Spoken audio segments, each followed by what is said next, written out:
साथियों, विद्यार्थियों, आज मैं लीवर का चौथे पार्ट में, 3 पार्ट में लीवर का करा दिया है, चौथे पार्ट में लीवर संबंधित प्रश्न पूछ रही हूँ।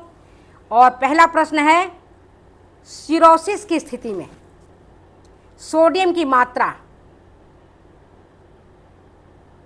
सिरोसिस पिछले वीडियो में आपने अगर देखा होगा तो उसी कंटिन्यूएशन में है। अगर किसी व्यक्ति को सिरोसिस हो गया है, सिरोसिस मतलब लीवर में घाव, लीवर का डैमेज होना, वहाँ की कोशिकाओं का नष्ट होना, अगर हो गया है तो सोडियम की मात्रा, पहला ऑप्शन बढ़ानी चाहिए, दूसरा घटानी चाहिए, तीसरा सोडियम का कोई इम्पैक्ट नहीं है लीवर, सिरोसिस ऑफ लीवर में, और चौथा है कोई भी ऑप्शन इनमें से सही नहीं है, रिलेवेंट ही नहीं है। सही उत्तर क्या है?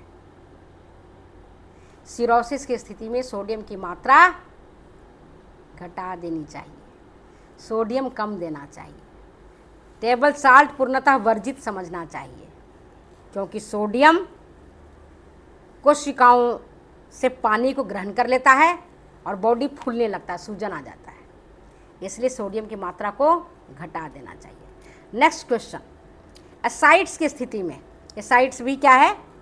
लीवर का एक डिजीज है। तो एसाइड्स की स्थिति में नमक,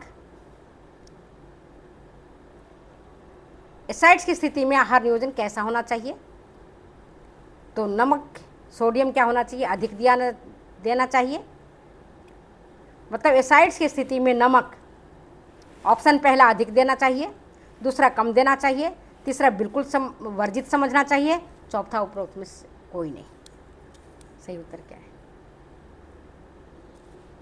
एसाइड्स की स्थिति में नमक को बिल्कुल ही वर्जित समझना चाहिए। जब कभी बॉडी में सूजन आ जाए, लीवर खराब हो जाए, किडनी खराब होने लगे, तो सोडियम को तो बिल्कुल ही अवॉइड करना चाहिए। सोडियम यूँ तो हमारी बॉडी के लिए बहुत इंपॉर्टेंट है, कई फंक्शंस के लिए इंपॉर्टेंट है, ब्लड के फंक्शंस के लिए इंपॉर्टेंट है, हार्ट के फंक्शंस के लिए इंपॉर्टेंट है, लेकिन जब एसाइड्स हो जाए तो उस स्थिति में नमक को बिल्कुल ही वर्जित समझना चाहिए और टेबल साल्ट बिल्कुल ही लेकर नहीं खाना चाहिए। नेक्स्ट क्वेश्चन आपके बीच में,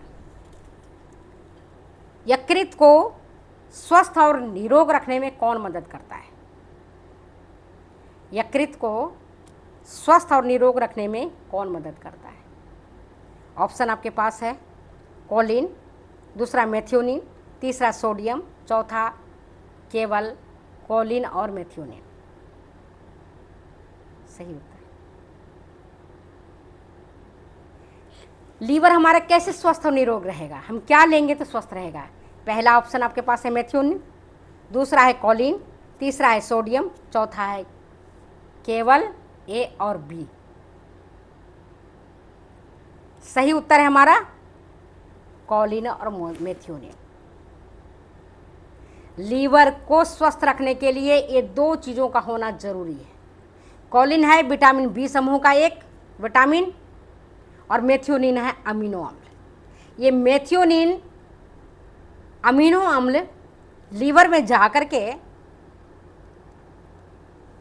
कोलिन में कन्वर्ट कर देता है, और कोलिन ही आगे जा कर के जो लीवर है उसके ऊपर वसा को जमने ही नहीं देता है, और अगर वसा जम गया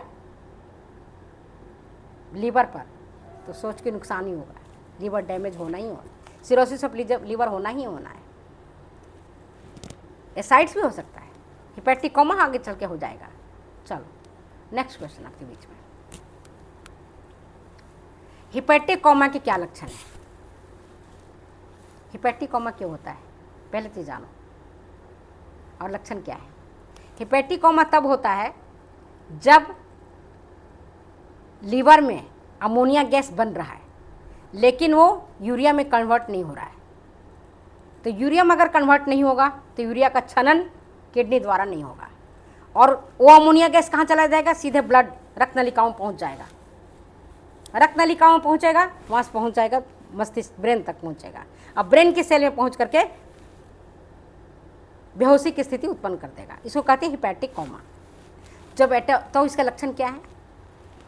पहला चिड़चिड़ापन, दूसरा पेशियों में पीड़ादायक संकुचन, तीसरा अधिक हिचकी आना और चौथा उपरोक्त सभी। सही उत्तर है उपरोक्त सभी।